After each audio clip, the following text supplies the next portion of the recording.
내가 하나님의 말씀을 날마다 상고해 보면 믿음의 조상 아브라함에 대하여 다시 한번 깊이 생각하게 되고, 또 되새김질하면서 하나님께서 아브라함에게 뭘 원하셨는지를 알게 된다. 그래서 우리가 하나님의 아들을 조명할 때도 보면은 마태는 하나님의 아들을 어디서부터 시작했느냐? 마태는 아브라함에서부터 하나님의 아들을 조명합니다. 그래서 아브라함에서부터 하나님의 아들까지는 42대다. 42대 잘 기억하셔야 돼요. 이 42대가 뭘 의미하는지를 잘 알아야 됩니다. 요한계시록 가면 이 42대가 뭘 의미하는지를 아셔야 돼요. 그래서 마태는 아브라함 때부터, 믿음의 조상인 아브라함 때부터 어디까지, 다윗 때까지 설명하죠. 다윗 때까지를 14대라. 또 다윗에서부터 바벨론에 포로 잡혀갈 때까지 14대다. 바벨론 포로에서 해방돼서 하나님의 아들 예수 그리스도까지 14대라. 그래서 42대라고 설명하고 있어요. 이 42이라는 숫자가 뭘 의미하는지를 내가 잘 알아야 됩니다. 그런데 누가는 하나님의 아들을 어디까지 올라가느냐? 하나님의 아들을 첫사람 아담 때까지 올라가잖아요. 그래서 사도 바울도 뭐라고 하나님의 아들을 설명하냐면, 첫사람 아담은 혼적인 사람으로 혼적인 몸을 입었다면 마지막 아담은 영적인 몸을 입었다. 그래서 우리가 첫사람 아담처럼 혼적인 몸을 입었다면 말입니다. 가정이에요. 혼적인 몸을 입었다는 말은 하나님의 생명이 들어왔다면, 생명책에 그 이름이 기록됐다면 하나님의 아버지께서 그 이름을 지어주셨다면 이 말입니다. 마지막 아담인 영적인 몸을 입은 예수, 그분은 누구냐? 구원자다. 구원자. 예수 그리스도는 구원자. 첫사람 아담이 혼적인 몸을 입고 와서 실패했다면 마지막 아담은 영적인 몸을 입고 와서 완성시켰다는 거예요. 하나님 말씀은 그 말씀을 해주고 있는 거예요. 그래서 하나님의 아들이 마지막 끝에, 마지막 끝이라 그렇게 설명하고 있잖아요. 더 이상은 없어요. 그러니까 사도 요한도 설명하는 게 그 얘기입니다. 구약에서 선자들이 증거한 말씀이나 신약에서 하나님의 아들이 증거한 말씀이나 또 하나님의 아들이 선택하신 사도들이나 제자들이 증거한 말씀이나 똑같아요. 다른 게 아무것도 없어요. 그러니까 성경은 절대 어려운 것이 아니에요. 성령 받고 읽으면 깨닫지요. 그 성령 받지 못하면 절대 깨달을 수 없는 것이 거룩한 책이 하나님의 말씀이란 말이에요. 근데 하나님의 생명책에 그 이름이 기록되지도 않은, 하나님의 생명호흡이 들어가지도 않은 그런 사람들이 하나님의 말씀을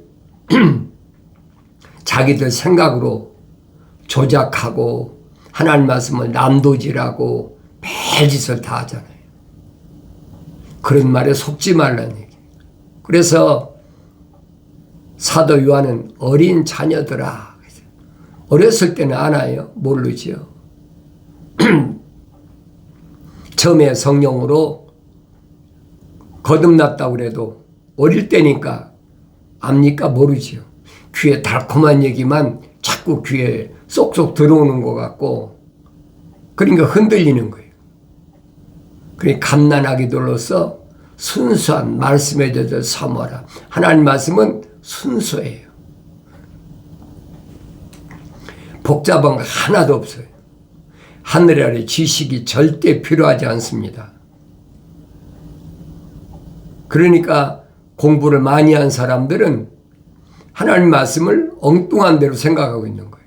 근데 순수한 사람들은 세상에 철학이나 과학의 지식이 들어와 있지 않기 때문에 순수하게 있는 그대로 받아들이는 거예요.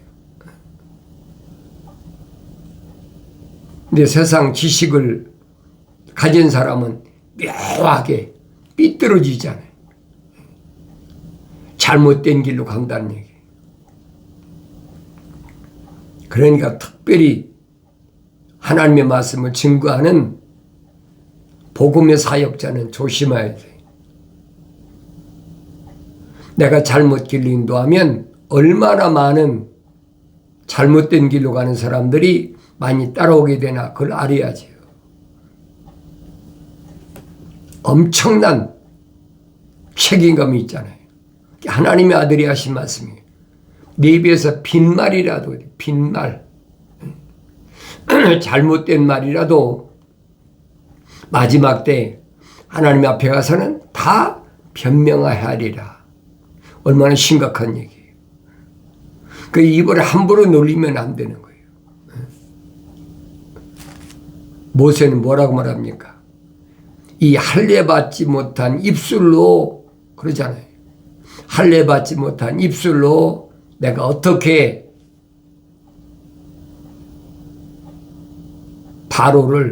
파라오를 설득시키겠느냐.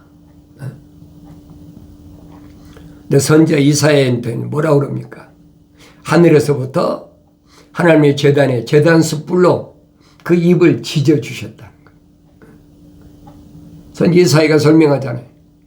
하나님 제단에서부터 내 입을 지져줘 주니까 내 입이 부정한 것이 없어졌다.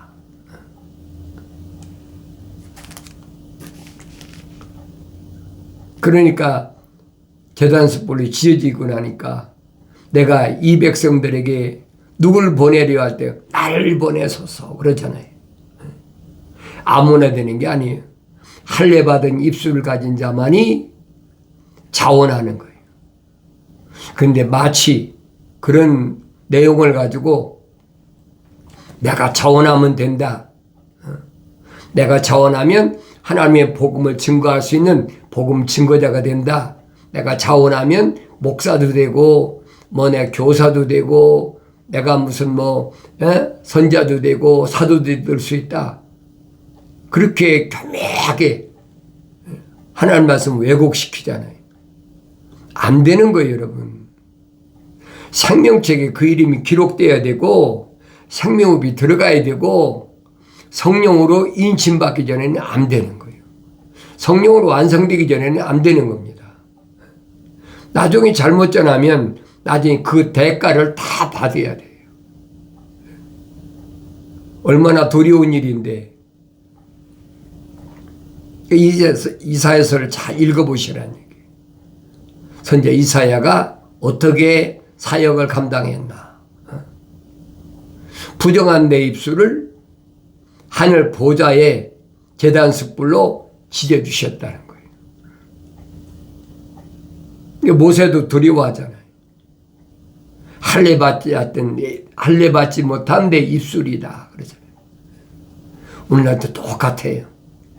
할례받지 못한 입술은 자기 생각대로 세상에 배운 지식대로 마음대로 내뱉지요. 나중에 그 책임 자기가 다 짊어져야 돼요. 그 보응을 반드시 받아야 돼요. 악한 자가 보응을 받는데 보응을 안 받겠습니까? 그러니까 함부로 말을 못하는 거예요. 사도 야고보가 증거한 말씀인 거예요. 듣긴 빨리 들어도 말은 더디하고 보긴 빨리 봐도 말은 더디하라. 왜? 계명이 있으니까, 율법이 있으니까 함부로 하면 안 된다는 거예요. 이게 계명에 율법에 어긋난 것인가 어긋나지 않은 것이나, 계명이 원법이라면 율법은 하위법이에요. 생활법이란 말이에요. 10가지 계명을 구체화시킨 거예요. 613가지로 구체화시켰어요. 거기서 벗어날 사람이 어디 있어요? 어떻게 벗어납니까? 못 벗어나는 거예요. 그래서 유대인들에게 7월 10일 날 속죄일을 만들어가지고 그날 대제사장이 움님과 둠님 12가지 보석을 쪼개다 달고 지성소까지 들어가는 거예요. 그런데 하나님의 아들이 오셔서는 단번에, 한 번에 자기가 어린 양으로 십자가 못 박혀 죽으셔서 물과 피를 다 쏟으셨다는 거예요. 그렇지 않으면 사도 바울이 설명한 것처럼 계속 와서 하나님의 아들이 1년에 한 번씩 오셔야 되잖아요. 그런데 하나님의 아들은 한 번으로 좋게, 한 번으로 끝이야. 하나님의 계획이란 말이에요. 그게 은혜예요, 은혜. 그러니까 자신이 물과 피를 다 쏟으셨다. 첫 아담의 갈비뼈를 뽑아가지고 이브를 지었는데 이브에서 뭐가 시작됐습니까? 피라는 것이 맨스가 시작됐잖아요. 그 죄의 대가란 말이에요. 그러니까 마지막 아담은 뭘 하셨느냐? 물과 피를 다 쏟으셨어. 그 죄를 깨끗하게. 그리고 마지막 아담이 오시기 전까지는 템포러리로, 임시로 희생제물을 드렸던 거예요. 무슨 짐승으로? 3년 된 암소 기억하세요. 3년 된 암염소, 3년 된 순양, 집비둘기 새끼, 산비둘기 새끼. 뭘 말씀하시나? 내가 성령 받고 이러고야 깨닫지, 성령 받지 못하면 깨달을 수가 없어요. 왜? 신령한 비밀이거든요. 신비다. 그러니까 하나님의 아들이 오셔서 증거한 말씀이 그러잖아요. 천국의 신비들이 너희에게는 알도록 허락되었으나 그들에게는 허락되지 아니하였다. 신비, 신령한 비밀이 너희에게는, 생명책 이름이 기록된 너희에게는, 생명흡이 들어간 너희에게는 하나님께서 알도록 허락하셨다는 거예요. 그 천국의 신비에 대하여 주님이 말씀하시잖아요. 유대인들에게 뭐라고 말씀하십니까? 천국을 받을 의향이 있느냐? 물으시잖아요. 천국 가기 싫어하는 사람이 어디 있습니까? 다 예수 믿는 사람은 천국 가는 조건이 있잖아요. 예수 믿으면 천국 간다. 영생, 영원히 죽지 않는 천국 간다. 그게 막연한 거예요. 유대인들에게 주님이 하신 말씀이 천국 갈 의향이 있다고 해서, 천국 갈 생각이 있다고 해서 다 가지는 게 아니에요. 주님이 누구를 선택하셨는지를 내가 주목해야지. 유대인들 가운데 천국 가기 싫어하는 사람 어디 있겠습니까? 지금도 마찬가지잖아요. 천국 가기 싫어하는 사람이 어디 있어요? 다 천국 가기를 원하니까 주의를 지킨다고 그러고, 개신교에서 또 안식교에서는 토요일날 안식일 지키고 하늘 아래서 종교 활동을 하잖아요. 그런다고 해서 천국 가는 게 아니라는 거예요. 성경은 뭘 말씀하고 있느냐? 주님이 하나님 아들이 선포하시잖아요. 영이 가난한 자는 복이 있나니 저희가 천국이 저희 것이라. 천국의 주인이란 말이에요. 누구는? 영이 가난한 자. 물과 성령으로 거듭난 자. 영이 가난하다는 말은 복이 있다는 말은 무슨 말이냐? 생명책에 그 이름이 기록된 사람은 하나님께서 간섭하신다는, 그 사람이 천국의 주인이라는 거예요. 하나님의 아들이 2000년 전에 선포하셨는데 그 말을 알아듣는 사람 몇이나 했습니까? 성령 받아야 완성된다는 얘기예요. 성령 받지 못하면 아무리 생명책에 그 이름이 기록돼서도 완성되지 못한다는 거예요. 완성되지 못하면 못 들어가지. 누구처럼? 첫사람 아담처럼. 모델이잖아요. 그럼 첫사람 아담이 혼적인 사람이 왜 못 들어갔나? 내가 주목하여 읽어봐야 될 거 아닙니까? 또 읽고 또 읽고 왜 못 들어갔나? 그 좋은 기회, 영생할 수 있는 기회를 왜 놓쳐버렸나? 성경의 핵심이 그 얘기예요. 어느 시대에 태어났든 언어와 민족과 방백과 족속 가운데 태어났든 그것이 문제가 아니라 하나님의 생명책에 그 이름이 기록된 사람은 요한계시록으로 약속하잖아요. 언어와 민족과 방백과 족속 가운데서 예수 십자가 보혈로 제사함 받을 사람, 그 예수 십자가 보혈로 제사함 받은 사람은 왕과 제사장으로 삼으신다. 약속이잖아요. 이 약속은 변할 수가 없어요. 내가 어느 민족 가운데서 어느 언어를 사용하는 백성 가운데서 태어났든 내가 그 사람들 가운데 어느 위치에서 어떤 지도자, 방백,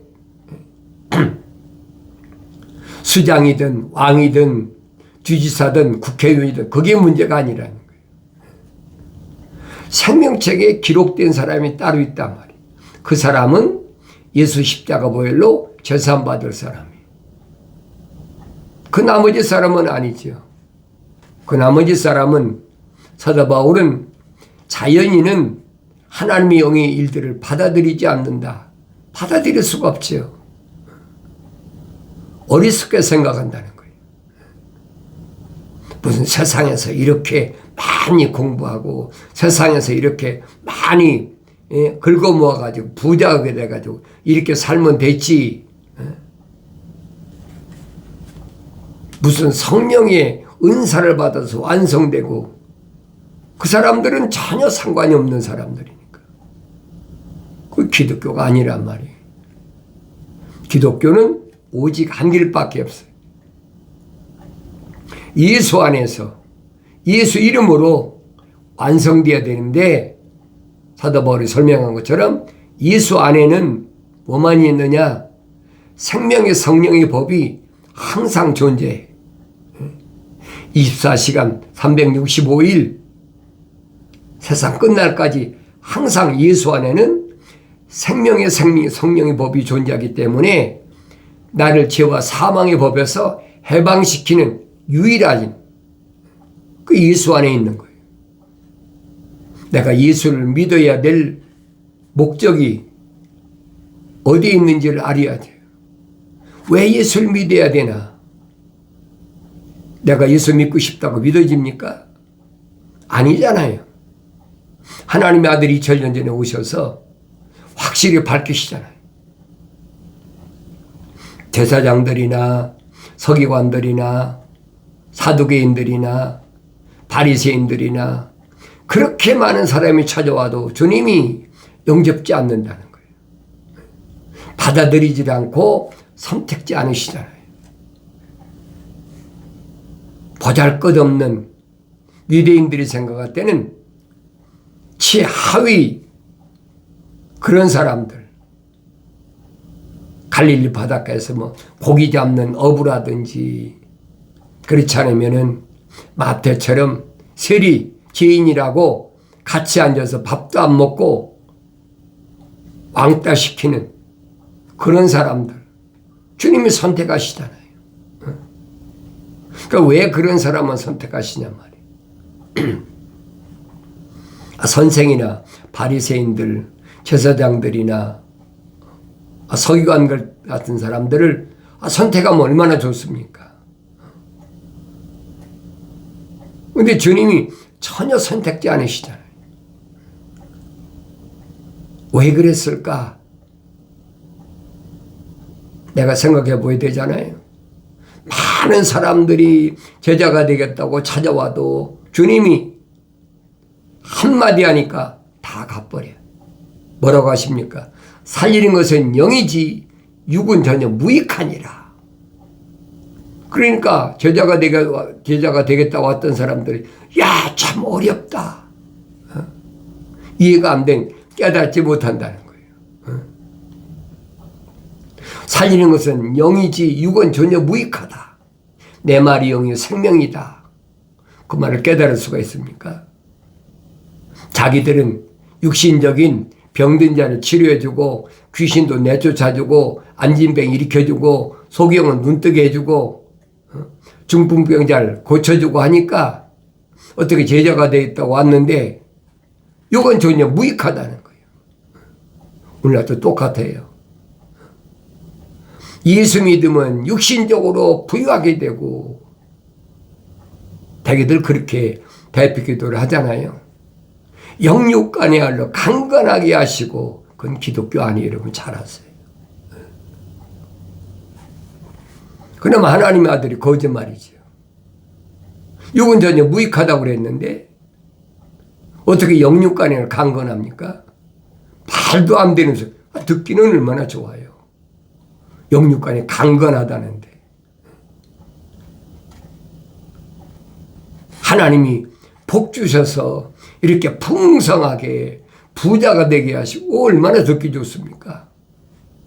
그 귀가 솔깃하잖아요. 그래서 내가 여러분들에게 권면하는 것은 성경을 읽어라.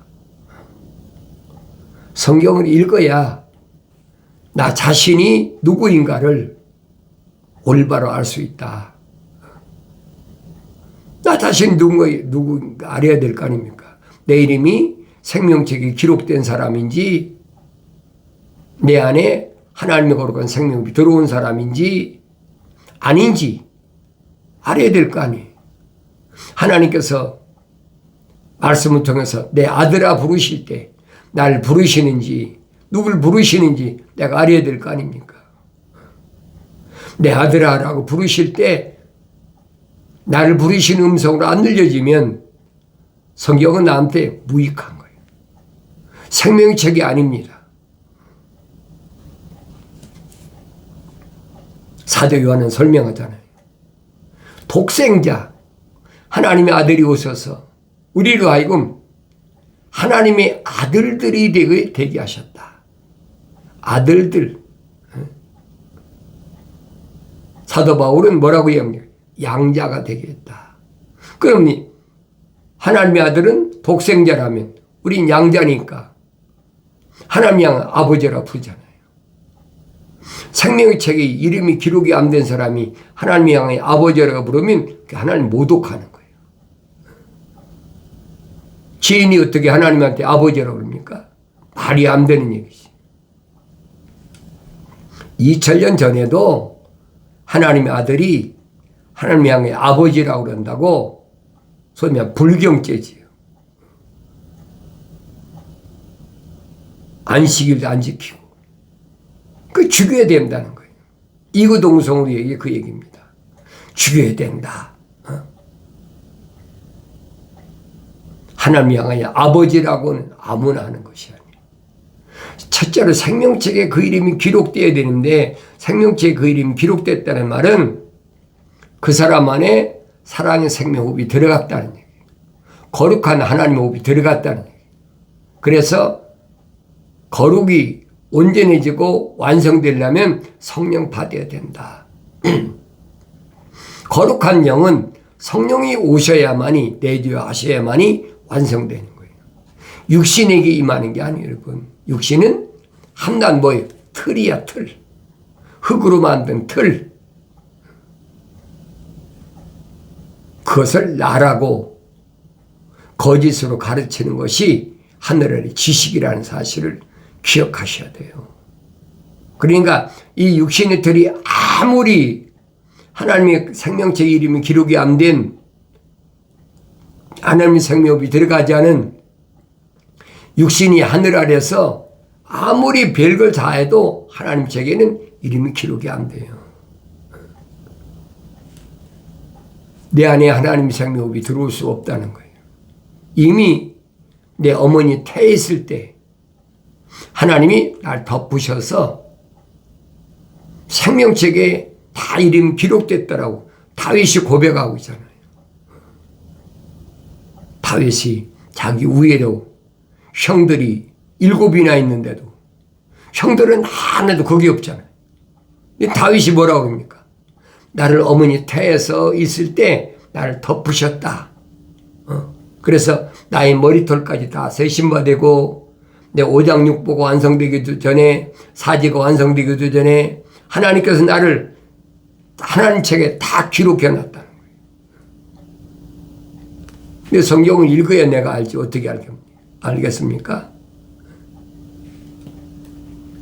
그런 사람은 하나님의 아들이 선포하잖아요. 그 사람이 세상에 나올 때 하나님께서 누굴 붙여놓으셨느냐? 천사를 붙여놓으셨다는 거예요. 끝까지 천사를 붙여놓으시고 그 사람이 완성될 때 성령 받고 완성될 때까지 일거수일투족을 전부 다 하나님 면전에서 하나님께 보고하니까 하나님의 책이 다 기록되어 있어요. 행위의 책이. 생명책이 있고 행위의 책이 있어요. 그러니까 그 행위에 대해서 반드시 징계를 받는다는 얘기예요. 어렸을 때부터 올바로 돼서 삐뚤어가지 않았으면 징계가 없지요. 훈계를 올바로 듣고 돌이켰으니까. 다니엘이나 사드락, 메삭, 아벳느고처럼. 그런데 얼마든지 삐뚤어질 수 있잖아요. 2000년 전부터 사울이라는 사람 모델이잖아요. 내가 만삭되지 못한 자와 같은 나였을 때, 미완성됐을 때, 생명책 이름만 기록됐고 성령 받기 전에 얼마나 잘못됐는지 그에 대한 대가, 보응이 어떤지를 자세히 설명해 주고 있잖아요. 누구나 마찬가지예요. 나도 마찬가지예요. 그러니까 엄청난 시련을 겪은 거예요. 그걸 깨달아야 돼요. 깨달으면 감사밖에 안 나오지. 그래서 사도 바울이 범사에 감사하라. 그 성령 받기 전에는 범사에 감사가 안 나와요. 하나님 왜 이러시지? 불평, 불만하고.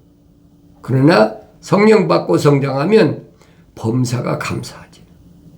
몸이 병들어도 감사하고, 먹을 거 없어도 감사하고, 마실 물이 없어도 감사하고, 모든 게 감사해요.